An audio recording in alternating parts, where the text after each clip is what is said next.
Yeah. Boom. Okay. So here we are. So we're having a conversation about Black women and childbirth and the issues associated with that. There's been a rise in Mm-hmm. deaths with women related to this, Black women related to this. I have a few shocking stats here. It started in 1987, where the first statistic I have, it was 7.2 deaths per 100,000 women. 2014, we went up to 18 deaths. Wow. 2011 and 2014, Black women were 40 deaths per 100,000 women, and white women were only 12.4 deaths per 100,000. Other races were 17.8 deaths per Wow. 100,000. I know a lot of women, Black women, including myself, that have had issues regarding childbirth. It's almost becoming a common occurrence. Recently, a lot of this has become a hot topic because we had a couple of high profile situations. One was Serena Williams. She had a blood clot in her lungs, delivered via C section. She felt herself being sick and went and told the nurse. The nurse told her she was hallucinating because she was on pain meds. She insisted that she got a scan, and they ran tests on her. Came to discover that she had several clots in her lungs, as she said. Ooh. Um, and you telling people about their own bodies. And Right. Right. come to find out, even after with all of that going on, she had hemorrhaging going on because from coughing, she was coughing due to the clots being in the lungs, and she opened up her C-section incision from the coughing, and she's Wow. hemorrhaging in the womb. Mm. So many of us have stories like this, and it needs to be talked about. So I have some guests with me today, and we're going to talk about this. I'm gonna have everybody introduce themselves. We're gonna start with Miss Funny. Introduce yourself. Thank you. Thank you for giving me this opportunity to join you ladies today. I'm Atanya Jean Funny, and I've been an educator for over 20 years, and Hmm. I've taught biology. So, um, whenever my students would be like, "Oh, we don't need this. We're never going to use this," I say, "You can never say that about this class because what we talk about here, um, you will use it." And so, yeah, and that was like a wonderful, wonderful experience. And from that, being a biology major, I was fortunate to I teach biology, but I also have friends that are medical doctors, pharmacists, things like that. So I've always had expertise that I could call up and say, "Hey, this such is happening. What do you think about it?" So they've always been there for me. Um, and one of those things just led me to run for office. And one of the reasons why I wanted to run for office is because I am so tired of that. Jamie, we're gonna have to hold 1 second. My parent is Okay, your here. parent is here. Okay, that's cool. That's Right. cool. I love her. I love her. Yes. Like, Yeah. like that thing right there is what made me help her. Because I was working in Clayton County schools too. Yeah. Yeah, Mm-hmm. and I mean, just when I tell you, does everything. I can Yes, ma'am. tell. Okay, I'm back. So I thought it was really important for me to run here, and especially here in the state of Georgia, because we are ignoring the fact that we are the 50th of the states when it Right. comes to Black women and the mortality rate that deals with childbirth and after childbirth. And like I was about to say, I am so tired of some of our male politicians saying, oh, I'll go home and talk to my wife about that. You know, I want to be there in the office to represent women and say, I don't need to go home and talk to anybody about what's going on when it comes to reproduction, because I am here and I can speak on it on a personal level, on a sisterhood level, on a motherhood level, things like that. We have got to have more of our faces and our voices in positions that make the decisions, that do the budget, that does the funding, things like that, to really get our state where it needs to be. So I look forward to joining in on this conversation, but that's just where I'm coming from. We are so lucky to have you. This woman right here is a superwoman. I mean, like, wears a cape. Her sister is just as. I mean, shouts out to y'all mama. She The did that. Gene girls, we say you can't Yeah. hold down a Gene girl. She did that. All right. Next, we have Miss Lashonda here with us. And introduce yourself, Lashonda. Hey everybody. I'm Miss Love. I'm also an educator.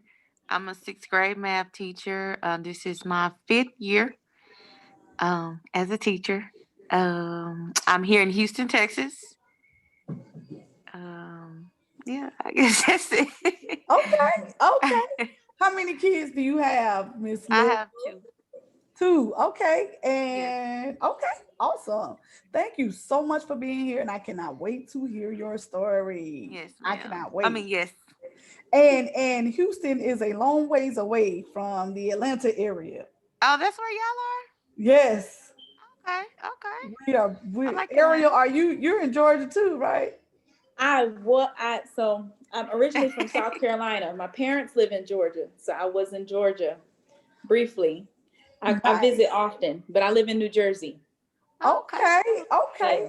Yeah. And Yeah. so we have our expert, which we're so excited to have her on here. Thank you. Doula, Thank you. a holistic doula, right? Yes. Oh, Yes. yeah. Miss Yes. Ariel, tell us something about yourself.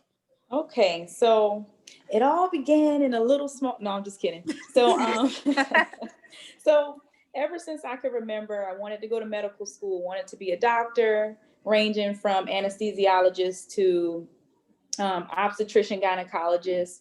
But by the end of my wanting to become an allopathic doctor, I wanted to do family medicine. And so I ended up moving to LA for like 2 years in school, and I started learning so much about um, different foods and just different ways of life and eating. So I became a lot more interested in nutrition and wellness. And so what I'm doing now is taking my passion for nutrition and wellness, and taking my passion for families, family planning, and nurturing the Black family. um, and so now what I do is I'm a holistic doula, so I get to work with moms who are bringing new life into the world. So we're reaching them so that we can impact the future, right? And then we're also working with them as far as nutrition and wellness and getting the whole family on board. Because what is wealth if you don't have health? And what is family legacy, and different things like that. So we're breaking generational curses. Diabetes, heart disease will not be passed on, and that's really all. That's all the work I'm doing, and I get to work with a lot of children, and it's interesting to see how they grasp the information and how passionate they are once you give it to them. And yeah, so that's basically the gist of what I do. I have 3 girls. You remember it was at the hospital? They are 5, 3, and 1.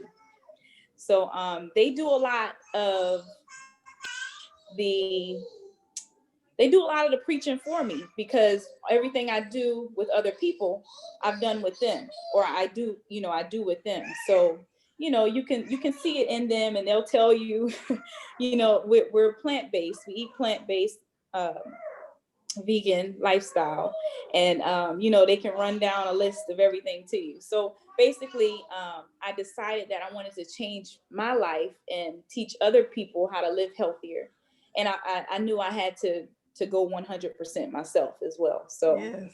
I didn't want to ask anybody to do anything I wasn't doing already. And so so we're working towards lowering the maternal fetal mortality rate,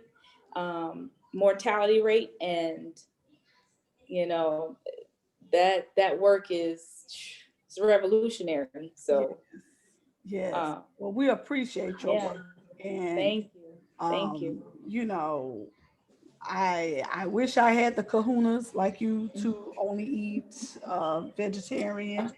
I was a vegetarian one time for about 2 days, I think. No, I didn't last 2 days. I lasted maybe about 12 hours. And, That's all right. Then That's all right. You tried it. My grandma fried some chicken, and it was over. So that's funny you should say that, because I've ventured there for the past going on 2 months. Really? You've been doing it for 2 months? Wow. 2 months. Just vegetarian, not vegan. I have a girlfriend that wants me to head on vegan, but I kind of like cheese and eggs. So I haven't gone, but I haven't had any beef, pork, or chicken in past 2 months. Wow. Okay. I'm from Florida, so we say strong. I ain't strong enough for that. So we're gonna push forward. I'm going to, I guess, start with my story first. This is a topic that's near and dear to me, as I have also dealt with this in terms of, having a difficult carrying my son, whatever it is they call it. My oldest son, I went to college at Bethune-Cookman, Daytona Beach, Florida. I got pregnant with him somewhere around 2006-ish. He was due in June.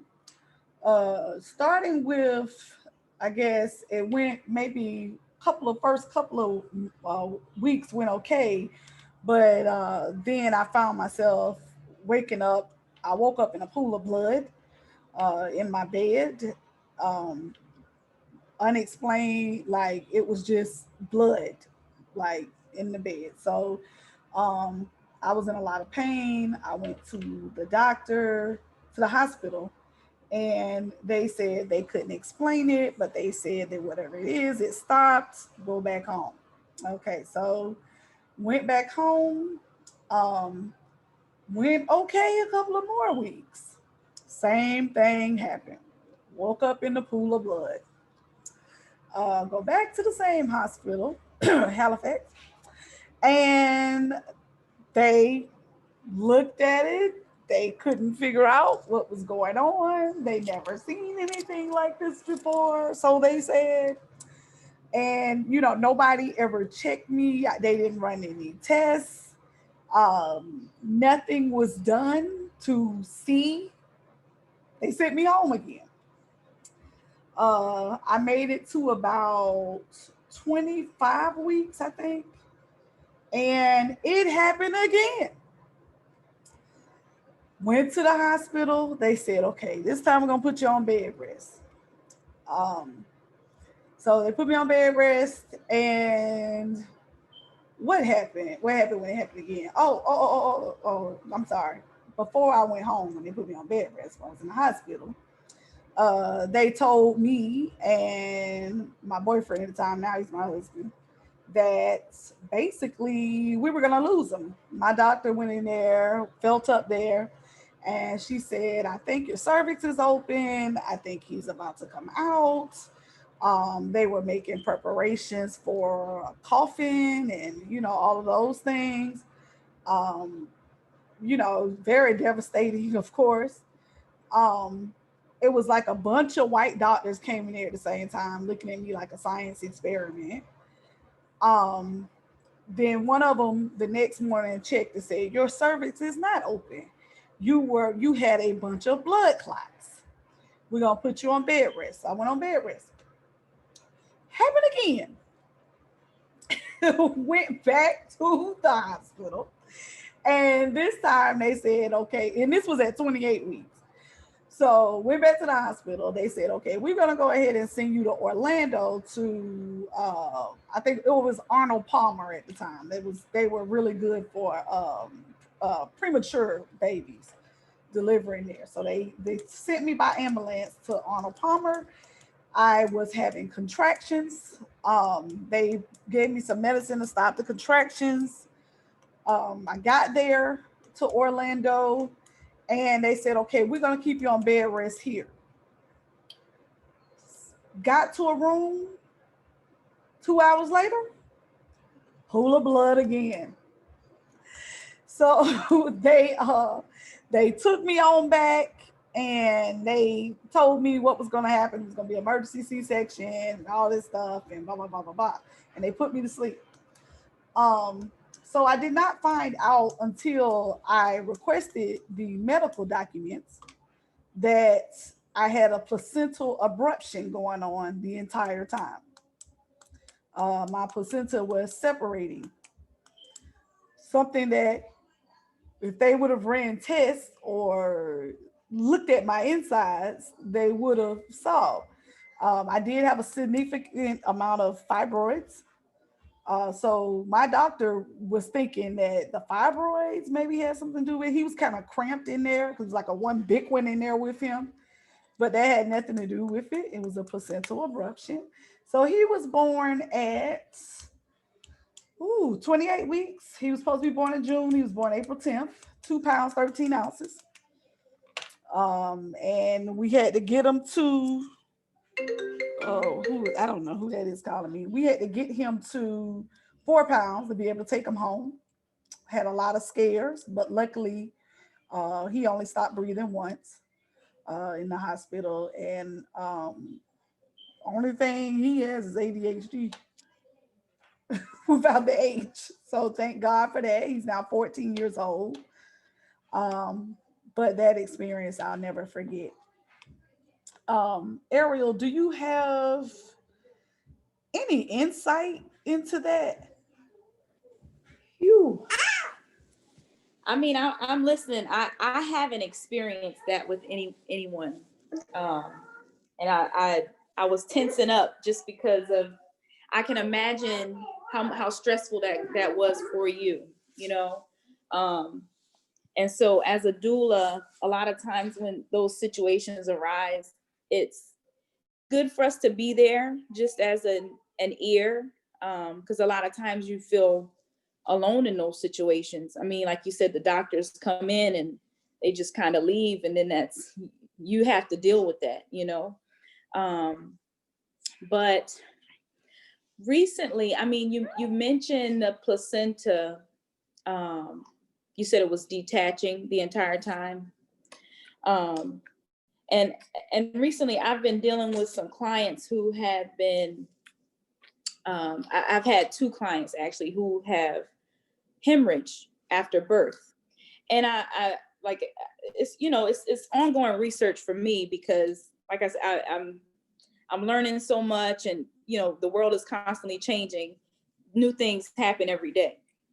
But the concept of the placenta, being damaged or having an issue is possibly related to those women hemorrhaging after birth as well. maybe detaching prematurely, or maybe there's a rupture somewhere, and some things we may just not have gotten to yet, as far as being able to detect those things early on. Right. But And I will say, at the time, we were in Mhm. college, so I was on Medicaid and everything else, and everything was Yeah. government funded, WIC, everything. And so when I had my daughter in 2008, I was teaching, I had health insurance. I was able to see a Black doctor, a Black female doctor. Okay. And she ran all the tests, because I had one Okay. time where I started kind of lightly bleeding with her. She ran every test under the sun, and she discovered that I had a something called protein S syndrome, where I'm susceptible to clots while I'm pregnant. Oh, So I had to do wow. Serena and shoot myself every day with the thinners. Right. And that Wow. helped me. Yeah. So it wasn't until the second birth, the second, Right. When I wow. ironically had a Black doctor, Yeah. Black female doctor. Wow. Isn't that interesting? It's very interesting. Yeah. Jamie, you bring that up, but Dr. Oz was just being interviewed by Breakfast Club. Ariel, I know you're probably familiar with them. And Dr. Oz was stunned to find out that there's a greater likelihood of survival if Black people are treated by Black doctors. What a concept. So Wow. it has been researched, and he actually, part of his foundation now, he's trying to promote science related fields to get more African Americans to major in science, so that they will be more apt to go to college, because they need more Yeah. Black doctors. He's finding that we actually do better, even the children do, if they are going to Black pediatricians. Yeah. Everything. So They take care of so us they better. know now. So I mean, when they look at you, they see their sister, they see their aunt, and it's really, it's sad to me that other people, have to, see a color for them to relate. It's like, a person is still a person. A person. I think it might be more so because you're sharing, bye. you're sharing experiences. It might be an experience that you've shared, Right, that too. and Yeah. gone through the same thing. So you Yeah. may actually have empathy for what the person is More going empathy. through. Right, right. You're more understanding. Right. Yeah. Yeah. Yeah, definitely. Okay, so let's move on to the next story. Miss Atanya. I thought it was Atenia. It's Atanya. I just learned that today. Yeah, I get a lot of mispronunciations, but depending on who you are, I might let you go, or I might say something. Right. I was today years old when I learned that it was Atanya. So I Yeah, Tanya. here on my Yeah, so I have a 11-year-old son and a 9-year-old daughter, and it's been a wonderful adventure. So with my son, I developed something I had never heard of before, which was preeclampsia. And I heard it's pretty common. And what I realized,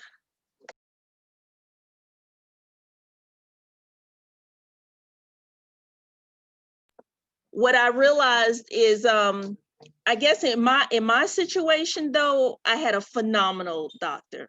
Phenomenal. I've always gravitated to going to female OBGYNs. So if I couldn't find if I couldn't find a African American, I at least wanted a female. And she was phenomenal. She was affiliated with St. Luke Roosevelt Hospital in New York City, which is where I was when I was pregnant. So she realized that my levels, my protein levels was going up. So she gave me this big old jug. And you know, in New York, you're on the subway. So I'm on the subway with this big old jug. I got to take it home because I got to pee in it. And then they collect the urine. But the test hadn't been run until I was getting ready to have him, and realized that I was having preeclampsia. And I'm going to tell you, it is so scary because it is something that has to be handled just right, or you can stroke out. You can have a stroke from preeclampsia. So everything has to be done right. You're not getting out of bed until you have the baby. Once you're diagnosed with it, you're not leaving the hospital. And just knowing that, so it's like if I wasn't tested for it and they had sent me home, oh my gosh. And I remember they came and they put these pressure things on my legs because they wanted to make sure that I didn't have blood clots. They wanted to keep the circulation going. So they did all of those things. And then I was still supposed to have a regular childbirth, but at some point the medication, because your blood pressure shoots up very high too with preeclampsia. So the medication they were giving me for all the other symptoms was causing my son to become non-responsive. So his heart rate was going down as they were waiting for me to have regular childbirth. So at that point they said, you know, we're going to go ahead and have a C-section for him because he was starting to have issues. And then once they did that, it went perfect, it went smoothly. But I had to go to a separate recovery room because they have to monitor you afterwards. So I didn't get that bonding time with my son. So it's so emotional because I'm in a separate room recovering from, you know, all the medications and all of that stuff. And my son is somewhere else. Like I barely saw him that one time, you know, during the surgery or whatever. And so my husband is coming to see me and I'm like, I don't care about me. And I'm like, how is the baby doing? And all of those things. And so it's like I don't know the time frame, 24, 48 hours. And so I'm in a regular room, and then I find out that's him just peeping his head right there. Then I find out that he has jaundice. So he has to go to NICU. He has to be under the light. And he can't leave. And so I was like, if my baby here, I don't want to go home either. And my doctor said she told them not to discharge me, but they did. So they discharged me, but he couldn't go home. That feeling, and Jamie, I don't know if you experienced that, of carrying someone for almost 40 weeks, you leaving the hospital and having to leave your baby in the hospital was the most excruciating thing that I have been through. And so I was just like telling my husband, I'm just gonna go pack some clothes and come back up there, because they did have a mommy room outside of NICU where you could stay. And but you know, my husband was like, we'll go back early in the morning, you know, and stuff. So we did that. And then I was pretty much with my son the whole time. He was there for about 10 days trying to get his bilirubin count down. And we were in New York. It's September, not a lot of sunlight. So you know, we didn't have really that natural light anymore, that strong sunlight and stuff. So I just remember when we finally brought him home, trying to get him as close to the window as possible, because it's already starting to get cool in New York, to help him get his count down while trying to take care of myself and my C-section and stuff. And so one of the things that happened, I feel so amazingly blessed by the my whole situation, is because within 2 weeks of me coming home, a nurse showed up at my house, and I was like, hi. So I immediately give her the baby because I think she's here for the baby. And she's like, no, I'm here to see about you. And I was like, oh, really? She's like, yeah, she's like, I'm here to make sure your incision is healing properly and that you're taking care of yourself. And I was like, well, wow, well, thanks a lot, gee whiz. It wasn't healing properly. I wasn't cleaning it properly. I didn't know what I was doing. So she showed me how to clean my incision to make sure that everything was going well, and it healed nicely. You can hardly even tell I had a C-section now. So I'm just here to say it can go wrong, but it can go really, really right. If we just have that medical care that we're supposed to have. Now, granted, I was an educator in New York. If you know anything about the system up there, the union up there is very strong. Our insurance was through the teacher union in New York City. So we had some of the best medical care and medical coverage that you can have as a New York City employee. But I also feel like I had a phenomenal doctor.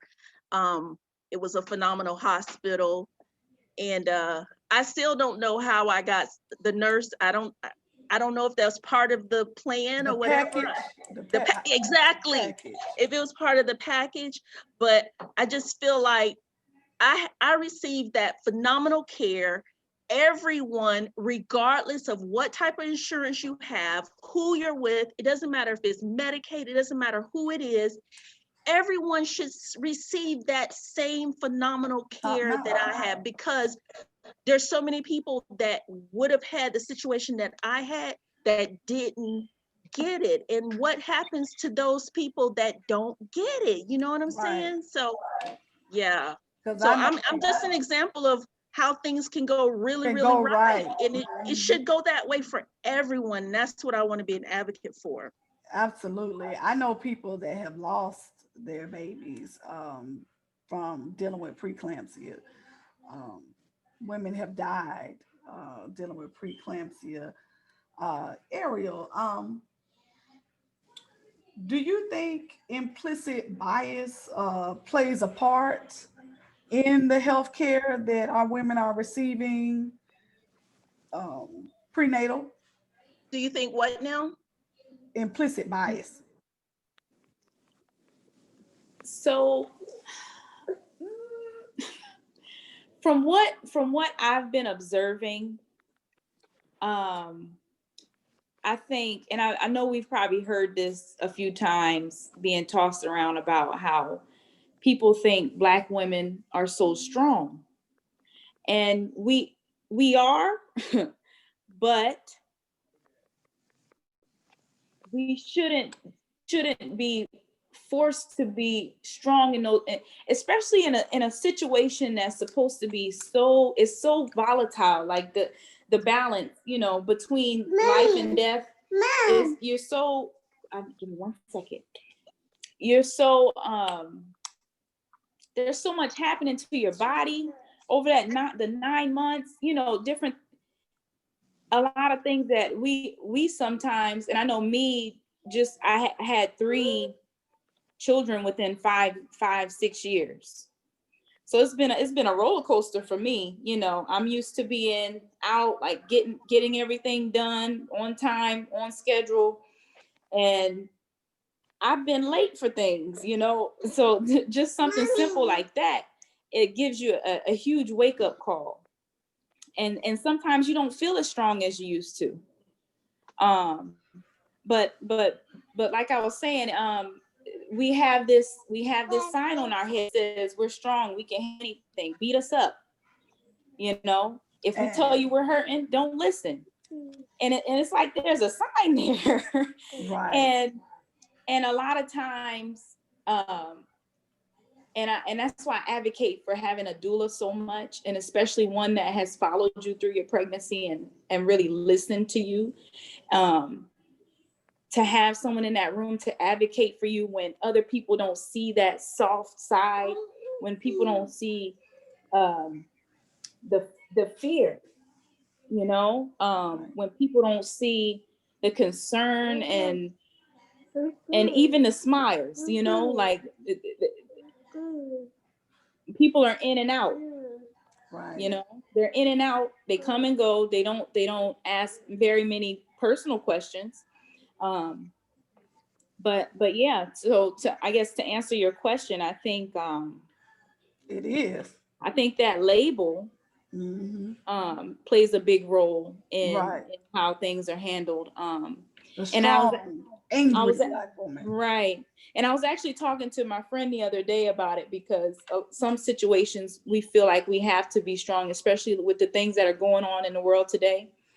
But having the space, creating the space where we can be as soft as we want to be, Right. you know, and then having doctors and, you know, doulas and nurses who understand that. Right. You know, so I think like she even mentioned earlier, the lack of empathy and understanding for Black women. right? Yes. And yeah, it's just it all ties in. It's we are the bottom of the barrel, you know, we're treated like the bottom of the barrel. I call it the double negative.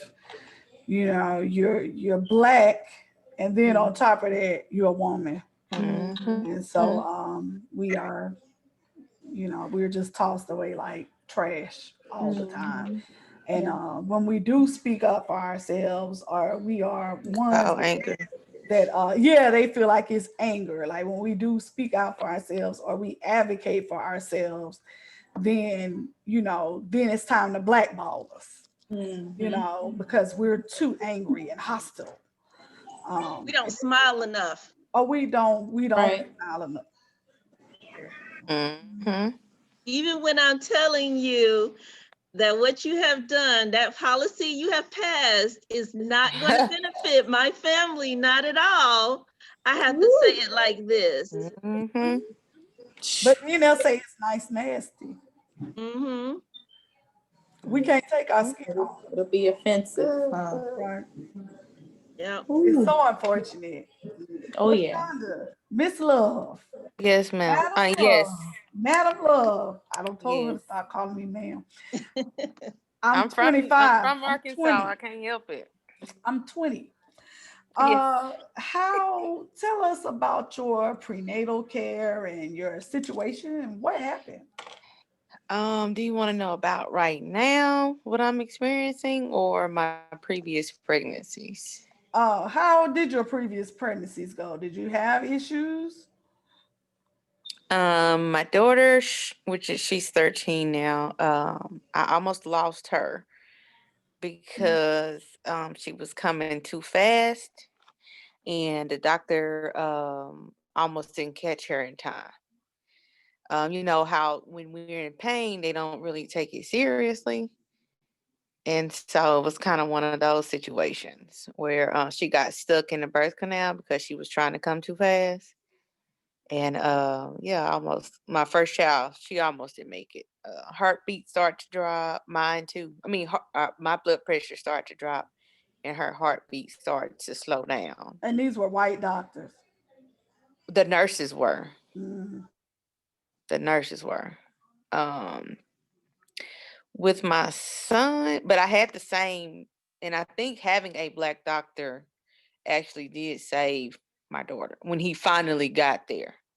You know, his call to action was excellent.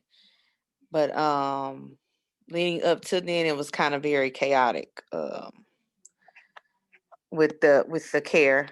And my son was a natural birth.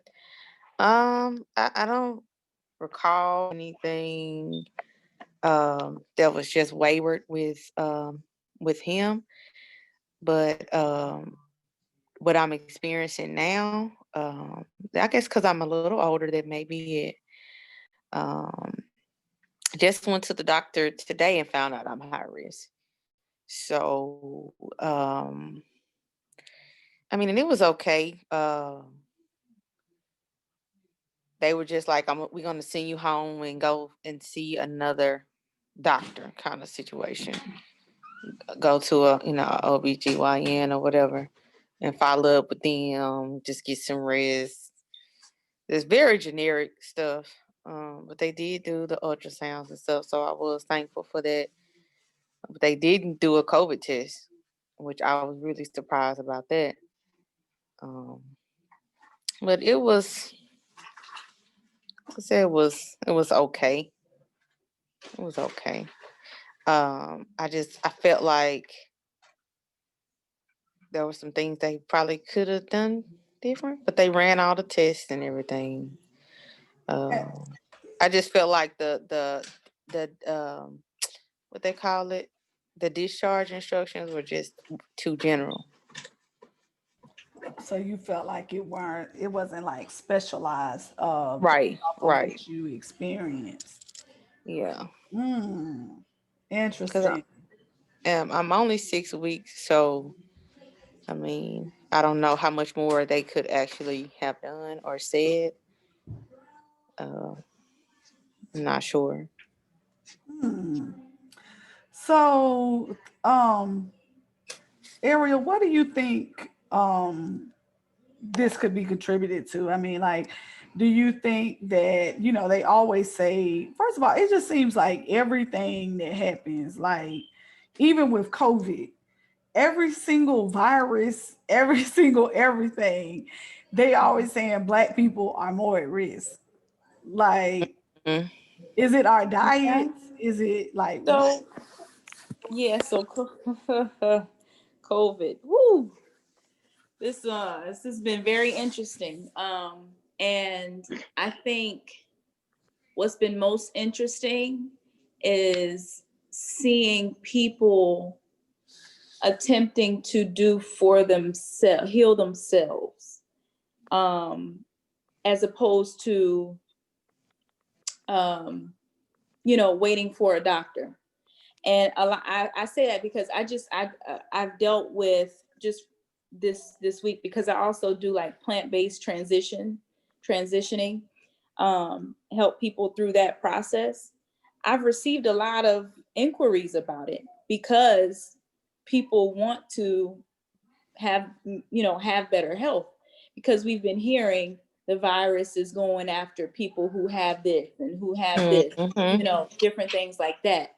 um, I do think there are maybe some scare tactics involved, which, being afraid, can affect your immune system. A lot of people don't know that. A lot of, and I'm not trying to take away from anything from anyone who has been ill or who's passed on due to this virus. But a lot of things are created by the mind. Based on what we think can create the production of different hormones in our bodies. And a lot of people don't know that. So a way that we can counter that is with what we put inside of our bodies. So, herbal teas, or whether it's fresh fruits, with antioxidants like raspberries, blueberries, and eating them, if not daily, every other day, So I think if nothing else comes, good comes of COVID, I think for the people who have started even thinking about the possibility of healing themselves through what they put in their bodies, you know, I think I just try to see the good in every situation, Right. But Have yeah, you what do you think Lashonda could do? Maybe Right. what should she pack extra in her bag right now, being yeah. pregnant during? So, and you said you're how many weeks? I'm 6 weeks. Yeah. So, I mean, just starting as far as eating well, like I said, berries are very good. Blueberries, blackberries, raspberries, lots of antioxidants. If you get those fruits as a juice too. That'll be great. Staying away from the cheese, staying away from the milk, finding alternatives for those. Also, oh, go ahead. I was just gonna say I agree with you, because to be honest, I don't think that this baby is going to make it if I don't heal my body. And because I had a miscarriage last year, and I'm kind of dealing with kind of the same. The placenta is detached, and I have a tear. Okay. And that's why I ended up going to the doctor today. And that is like what's been on my mind this whole time. Yeah. How can I go beyond just, Yeah. because I know I haven't been eating healthy. And I understand how important it is, even more so now because I'm older and I'm considered high risk. Right. Yeah, and even in those moments where you're thinking intensely about what could happen or what has happened in the past, and I know it's hard. Yes, girl. But really, I know, but you have to shift those thoughts to, if I do this, then this, this will be better. I have to take action. Or you want to move to positive thinking, because like I said before, your thoughts can create a lot of your reality. Wow. And things you would never expect, the production of certain, like I said, certain hormones and the interruption of certain body processes, and the baby feels all those emotions. I mean, I know you're 6 weeks, but the emotional, the environment, genetics, the baby's in. what I call it, the emotional genetics, it passes on. So trying to shift your thoughts and be conscious of that is where it's going to start. And then being conscious of what you eat, what you put in your body. And I can't stress that enough. It's extremely important. So you want to do walnuts, you can do cashews, pistachios, different little snacks like that. And then just working on, I say plant-based, but I'll say if you eat meat, or if you eat anything that's not particularly in the plant-based diet, I just say moderation. And I think you know about fish during pregnancy and the mercury and things like that. So we don't really want to deal with that, but it's so much I have to remember, because it is. It's been over 10 years since we had, well, right. I mean, last year it happened so fast. I didn't even get a chance to be pregnant. It's like I found out I was pregnant when I miscarried. So okay. Wow. So now I kind of have a different, like, what could I have done better? Right. And you can't always, blame yourself. I know it's hard. Right. But we have to, That's true. It's just, sometimes it's just nature. Right? It's just unfortunate, all of it. I have a question for the panel. Black women, we have stereotypes, associated that America, other countries too, have associated with us. Things like the welfare queens, that we're immoral, we're neglectful, domineering, hypersexual. That's all. And we're accused oftentimes of overbreeding. So, the images of us with all of the kids, we got too many kids running around the house with Pampers on. Everybody's dirty, all that stuff. The single Black mother. Do you think that may play also into the implicit bias that we may get in the hospital or with our medical care? What do you think, Atanya? Well, Jamie, that, and basically, I feel that as a society, what you value is what you put your money in.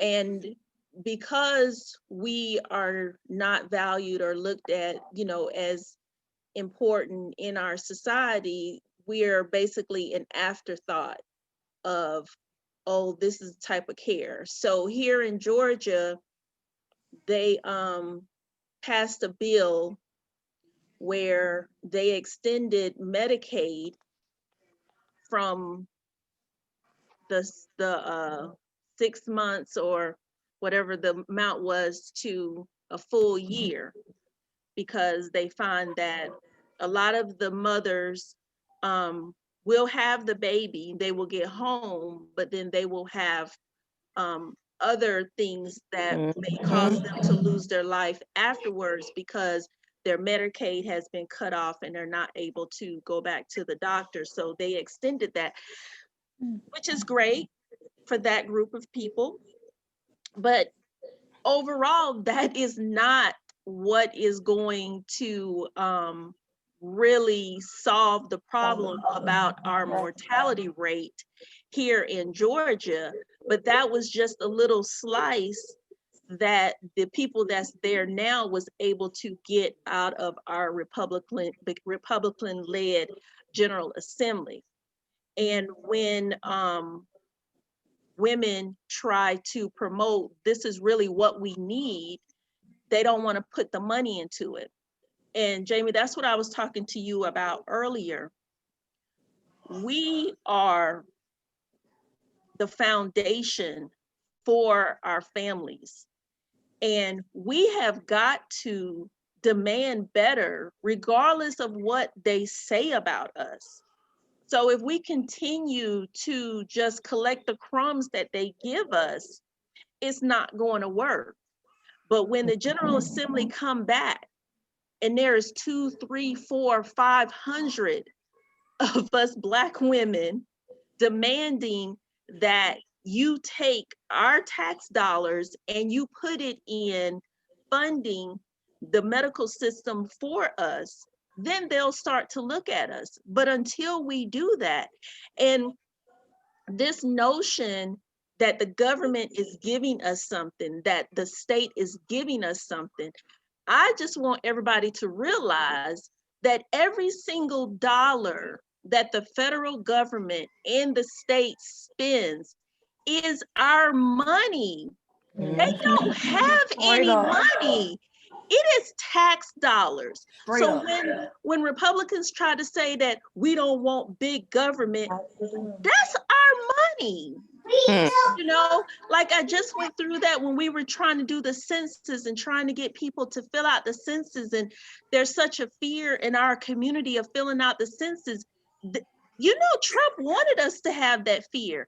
They wanted the immigrant population to have that fear, because you know what happens? We get undercounted. When we get undercounted, our tax dollars goes over to other counties that decided to be counted. Our money goes somewhere else. And what I'm trying to get people to understand is we need our money to come back into our community, okay? We need the expansion of Medicare. We need other things. We need to have programs in our schools to make sure we have Black nurses and Black doctors and those things for our community. We don't want to put the money into it. And until we say something and let them call us whatever we want to call, but when we have healthy mothers and healthy children and those types of things. And Ariel, what you were saying, it was, I have one little story. I was teaching in New York when I was pregnant, and I have one of my sister mother girlfriends that was also teaching, and we were also deans. And when those students were coming there, they would be like, you are not about to stress Miss Funny, because she is pregnant and that child is not going to come out looking like you. So I just want to say, just being positive and making sure your stress level stays low. That's why I don't have any respect for a man that stresses out a woman that's pregnant. No respect whatsoever. Period. But we, Jamie, you know my brain. I'm politically minded. Yes, I just I feel love like it. it's in our policies. It's in our Mhm. policies, and we have got to demand that they respect us and respect our community. We are the foundation of our community.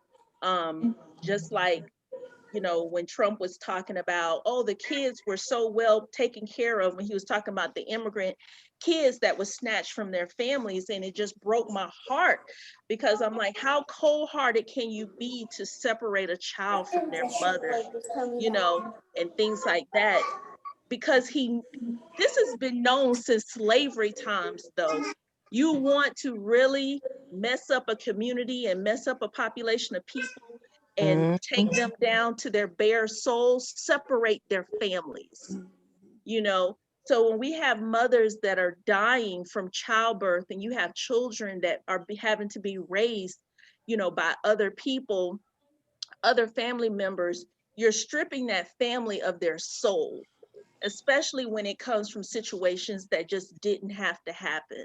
So Oh, it is yeah, something that we have got to, we've got to demand it, you know. And I'm speaking as a child of somebody that lost her biological mother at such a young age that I have no memory of her, you know. So I can speak on that level, that we need to do whatever it takes to keep our mothers healthy and to keep our children healthy, because that is the strength of our community. So they know exactly what they're doing, to not fund the medical system, the healthcare system, the way it needs to be funded.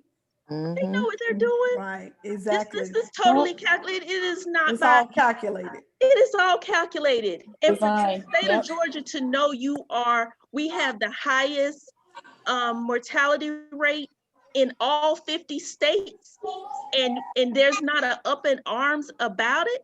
How? Kim, We, but we're the state that's good for business. So you Ooh. want employers, you want employees, but you don't want to take care of them? That don't make any sense to me. You know, so there's a lot of disconnect that we it's have here. everything. But until we get people, a lot of people, to speak out about it, and we galvanize around it, and we don't let up. Going up to the Capitol one time is not going to do it. Going up to the Capitol 2 times is not going to do it. But if we continue to do that, and then we organize and do some other things, they're going to have to step it up, because there's no reason that we should be 50 in 50 states. And Right, we don't have the lowest, we don't even have the lower salaries, you know, things right, like that. So Yeah. until we come together, they're gonna continue to give us the crumbs, and our families is what's gonna suffer. right. And just why is Trump a thing anyway? I don't know. Just like, I still can we don't. have a moment I of still don't silence? get it. Like, I don't know. Like, why is he a thing? Because I still That's a we whole didn't nother vote. don't show. get it. But I We don't get didn't. it. We didn't vote, ladies. We didn't vote. We decided, you know, a lot of people decided, I don't know. You see, it's all about distractions. It's all about distractions. So the criminal bill, they've said it was a horrible bill.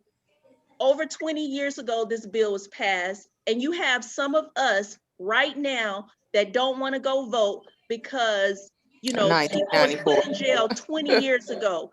Just negate the 220,000 people that have died within the past year from COVID being mishandled so horribly. Negate all of that, but you're not going to vote because of this. Yes, it happened. Yes, it was horrible, but what is going on right now?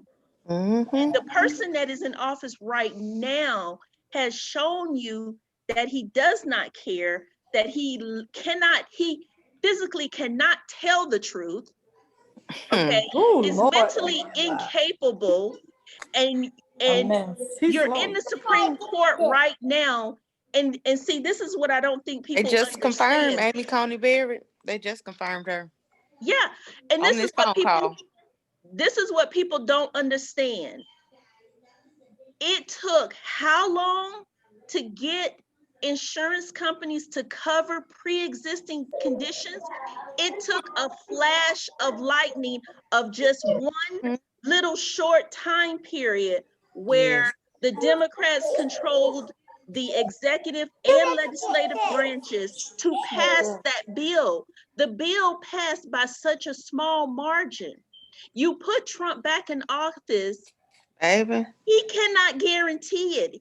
It will not happen again. We will be back to our old days of people not having coverage because of pre-existing conditions. What community does that hurt the most? Black. And then, Everything always community. does. Yeah, everything and then always the Republicans try to say pregnancy is a pre-existing conditions and get benefits taken out of medical plans for Look. that. Like, how in the world do you even? I can't even Being think on black that is level a of pre-existing stupidity. condition. The Supreme Right. Court has already passed and said that employers don't have to fund birth control. Mm-hmm. They just got it Yep. covered. Just got it Mhm. covered.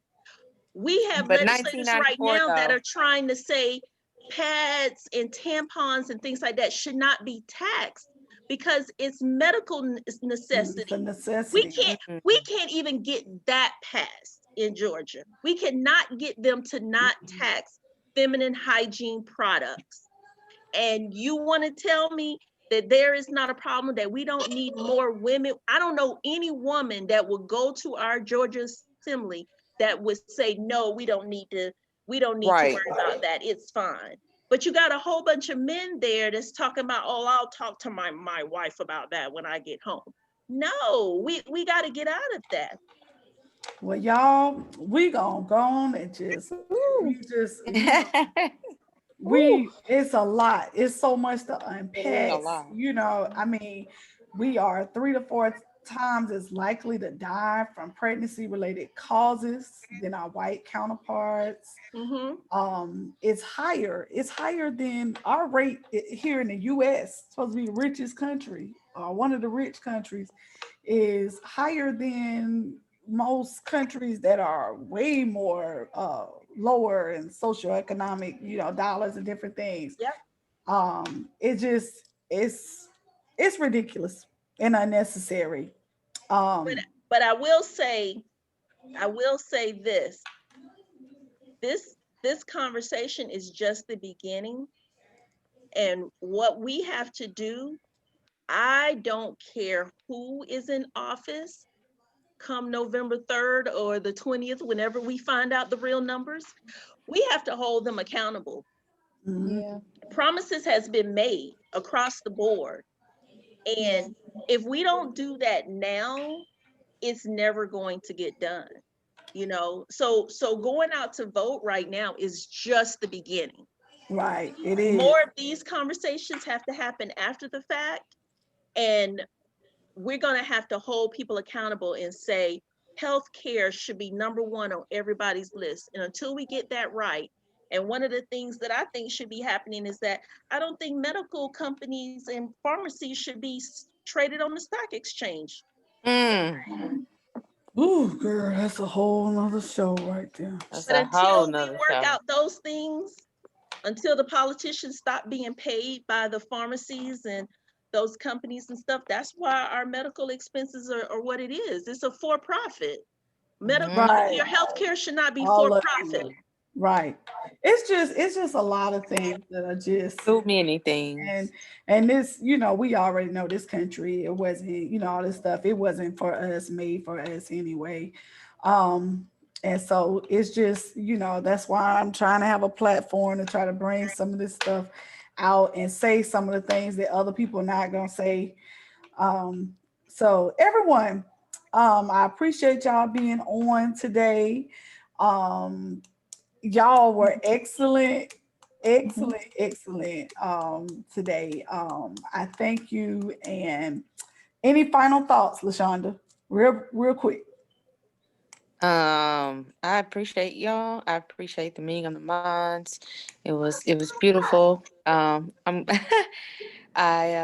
if you are a prayer, then please keep me in my little baby. Yes, you need to get Ariel number and like. And I was gonna say that. I know she was talking, but I meant to say definitely will pay for your expertise because I'm gonna have to pay somebody. Might as well be you. Because I need my diet and right here for stuff you. ASAP. I'm right here.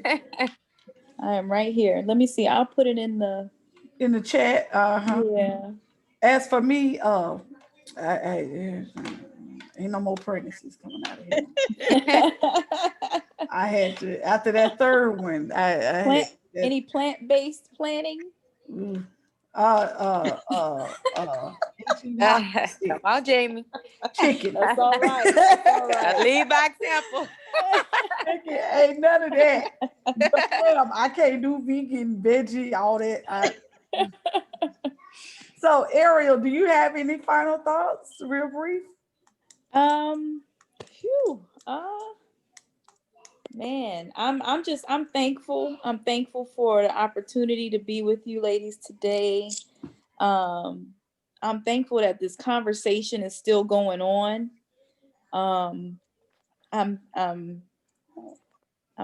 thankful that we know that we have a chance to make this better.